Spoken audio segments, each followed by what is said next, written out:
After high school, many players have two options, going to college or turning pro.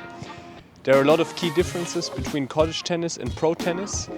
I've spent a lot of time playing college tennis and I've spent now many years on the pro circuit, so I will outline the key differences of the two paths you can take, and hopefully after the video you have a better idea what's best for you or just a general idea of what's going on. Let's get into the first topic. Let's go. The first aspect we will consider is the environment. Many people think that the environment on the pro tour is better than in college tennis, but you're sadly mistaken and you'll find out now why. So let's first take a look at the environment on the pro circuit. When I'm talking about environment, I mean the facilities, the tournaments you're playing at, how welcome you feel, and all these sorts of things. The food, everything, the whole setup, so to speak. So, on the pro tour, when you start out, you don't start out in Wimbledon on the center court.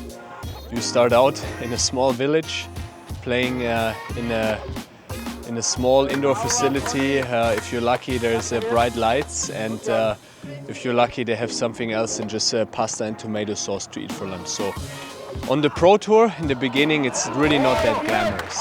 So you're on your own and you're very young. If you're lucky, you have a coach that helps you. Or if you're smart, you're traveling with a group of other players, especially at this young age. This is important, in my opinion, to also have the social aspects. It's just really tough to be 18 and to travel around Europe, travel around the world by yourself, figuring out everything by yourself. I've done it when I was already like 20, 21, 22. And even then, the traveling by yourself, it takes a toll on your mentality. I was burning out every few weeks because it was just tough to handle being alone all the time. Just also celebrating wins, you're just by yourself, having tough losses, you're just by yourself. I don't think we as humans are really made for being alone all the time and dealing with all these things alone. At the end of the day, we're social creatures, and this leads into the environment in college tennis. In college tennis, you're surrounded by a team, by a coach. You spend most of the time at a university, in a school. So it's really much more glamorous than the pro tour. The facilities in the American universities are top-notch. The universities have a lot of money and they are not afraid to spend money on their athletic programs. So you will often have a really good gym. You will have physical trainer every day, probably a nutritionist. You have 2, maybe 3 tennis coaches. You have perfect facilities, indoor and outdoor, that you can use anytime you want. So the setup is almost already like at the Grand Slam level, so to speak. Like it's really a top-notch setup, or at the setup like at the ATP level. There are obviously some drawbacks of the college route also if you're considering to become a pro, but environment-wise, it's actually much better than most of the pro tour. The second part is the mentality. Let's start with the college tennis side of things here. So, not every player that goes into college tennis ultimately wants to turn pro. Some people just use it as a tool to get a higher education and then to start a different professional career after college or to get another degree. So not everybody has the mentality and maybe the commitment of wanting to turn pro. You also have a lot of temptations in the university life, going out. Also temptations, it sounds a bit negative, but could also be other things. Like you could have the temptation of going into another field, which will lead you to neglecting tennis more. Academic interest. So there's just a broad array of things that you can do at the university, and those will most likely hinder your mentality of having that desire to turn pro. But on the other hand, you also have many people that have the same goal as you, that they want to become a pro tennis player, and this common goal will lead each other to push yourself to get to that goal. This also has a bit to do with luck. If you have many people in your team that want you to become a pro, that want you to become the best tennis player you can be, then you can thrive in that environment. But nobody knows before you go to college with what people you will share your time with there. So this is one of the big question marks, big unknowns.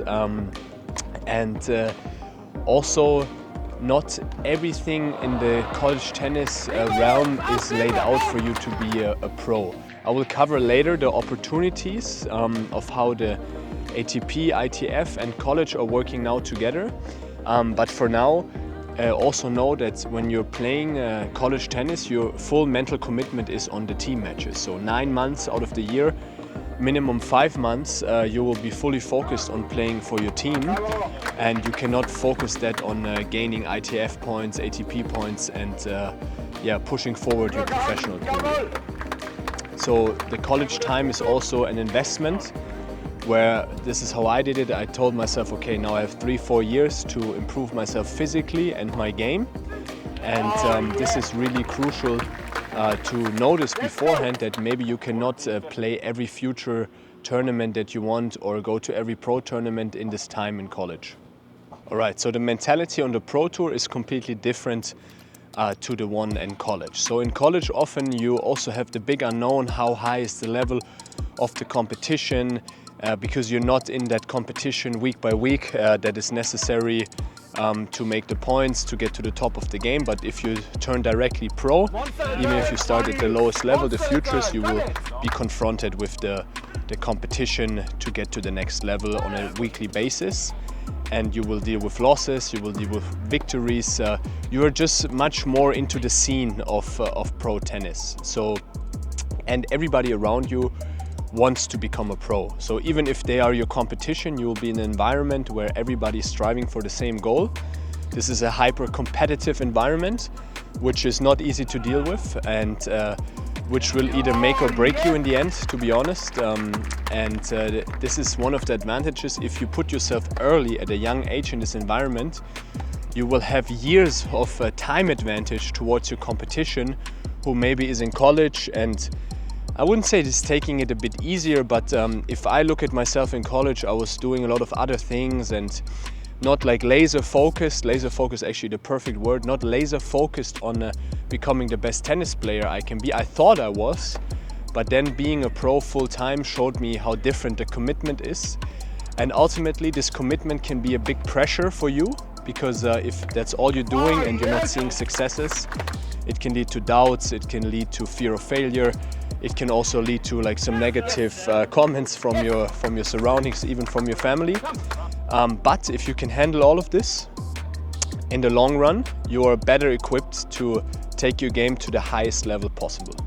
Alright, the third aspect to consider is the playing style. Let's start out with the pro side of things here.